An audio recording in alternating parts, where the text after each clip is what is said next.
ಮಾಜಿ ಮುಖ್ಯಮಂತ್ರಿ ಎಸ್ಎಂ ಕೃಷ್ಣ ಅಧಿಕೃತವಾಗಿ ಬಿಜೆಪಿ ಸೇರಿದ್ದಾರೆ. ದೆಹಲಿಯ ಅಕ್ಬರ್ ರಸ್ತೆಯಲ್ಲಿರುವ ಬಿಜೆಪಿ ಕೇಂದ್ರ ಕಚೇರಿಯಲ್ಲಿ ಪಕ್ಷ ಸೇರ್ಪಡೆ ಸಮಾರಂಭ ನಡೆಯಿತು. ಪಕ್ಷದ ರಾಷ್ಟ್ರಾಧ್ಯಕ್ಷ ಅಮಿತ್ ಶಾ ಕೃಷ್ಣ ಅವರಿಗೆ ಕೇಸರಿ ಶಾಲು ಹೊದಿಸಿ ಪಕ್ಷಕ್ಕೆ ಬರಮಾಡಿಕೊಂಡರು. ರಾಜ್ಯ ಬಿಜೆಪಿ ನಾಯಕರಾದ ಅನಂತಕುಮಾರ್, ಸದಾನಂದಗೌಡ, ಸಿಟಿ ರವಿ ಸೇರಿದಂತೆ ಮುಂತಾದವರು ಈ ಸಂದರ್ಭದಲ್ಲಿ ಹಾಜರಿದ್ದರು.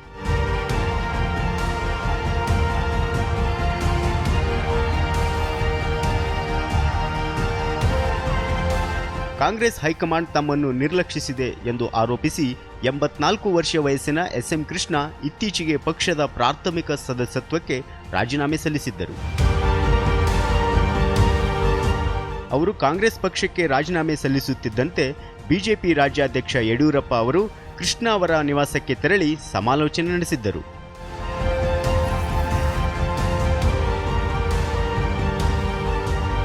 ಎಸ್ಎಂಕೆ ಕಳೆದ ವಾರವೇ ಬಿಜೆಪಿ ಸೇರ್ಪಡೆಗೊಳ್ಳಬೇಕಿತ್ತು. ಇದಕ್ಕಾಗಿ ಅವರು ದೆಹಲಿಗೂ ತೆರಳಿದ್ದರು. ಆದರೆ ಅವರ ಸಹೋದರಿ ನಿಧನದಿಂದಾಗಿ ತಕ್ಷಣವೇ ರಾಜ್ಯಕ್ಕೆ ವಾಪಸ್ಸಾಗಿದ್ದರು.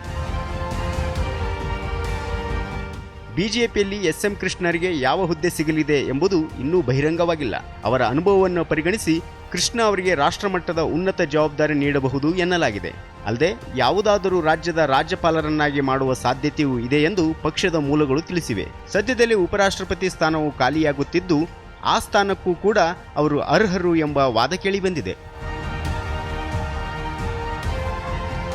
News bureau, live day, Karnataka.